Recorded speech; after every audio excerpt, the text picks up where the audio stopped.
philosophy is an attempt to describe a reality, the parts that are not accessible through scientific instrumentation, the parts that have to be accessible through logical interpretation.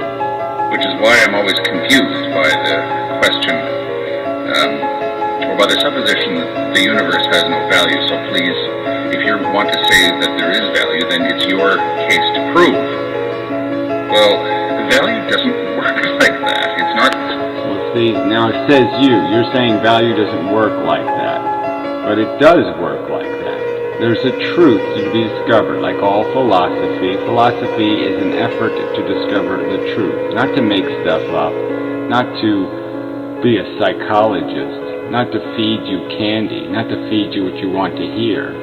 It's to describe what the reality is. And the reality is that when the whole game is played out, there'll either be more of this bad or more of the good, or the less bad. I'd say it's always going to run in the red, but it can be more red. It can be bloodier or less bloody. And the blood could be a metaphor for value.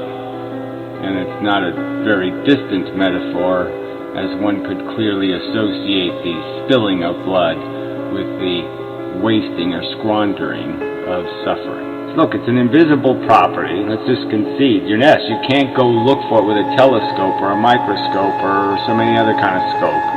You can only find it through logic.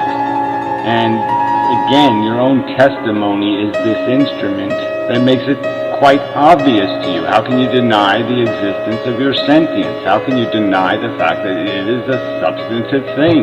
And you know it to be. But the point is that it can be argued against, because the fallacy is that you are not making value judgments when you make the value judgment that there is no value. You can't do that and still act in the world. As soon as you act in the world, you're making a value judgment. It is broken from its very core, the very concept of creating need machines and then giving them a world that's almost impossible to extract satisfaction of their need without imposing the unsatisfied need on something else. All right, the game is basically this. First, let's just do the human culture thing, right? Human beings really haven't been around that long, and the educated ones have only been around for, 10,000 years at best. And, really educated. Seriously.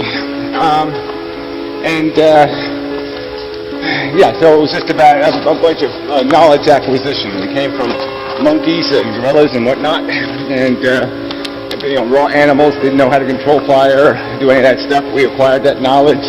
We played the game. We picked and scratched at the world and sort of figured out how it works. And in that process, human beings, caught on to this God idea, as an explanation. As they said, well, we look down at ants, so maybe there's a God looking down at us. And they really didn't have any other way to explain everything that was going on. They didn't have,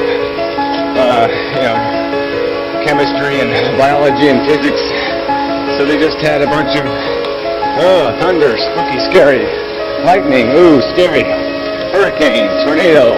What the hell was that about? And so they drew this wrong conclusion that there was some sky daddy up there playing games with them and, doing the carrot whip thing or whatever you want to say, getting them to behave the right way, and it would reward them. And so it basically just became superstitious. You lit a fire on a full moon in September, and 2 years in a row, the next day you had an earthquake, just by coincidence. Yeah, it got written in your little scary book of horrors, and so now you're afraid of fire, on full moons, or whatever it would be. So yeah, we became superstitious because we were smart enough to become superstitious, but not smart enough to know we were just being superstitious and stupid. We were drawing wrong conclusions. But look, the bottom line is, we're just need machines.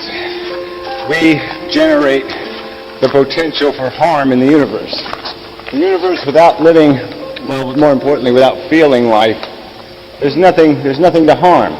There's no way anything destructive can happen in the universe without harmables. So if the feeling things don't exist, there's no downside risk. You maintain a guaranteed not losing. And not losing is kind of important.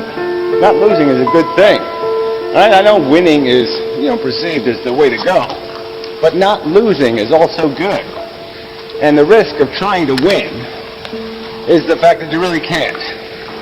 Because you have to kind of think of it like a lottery. And then all the other tickets are real value possessed by somebody else that you're going to basically be consuming or eating.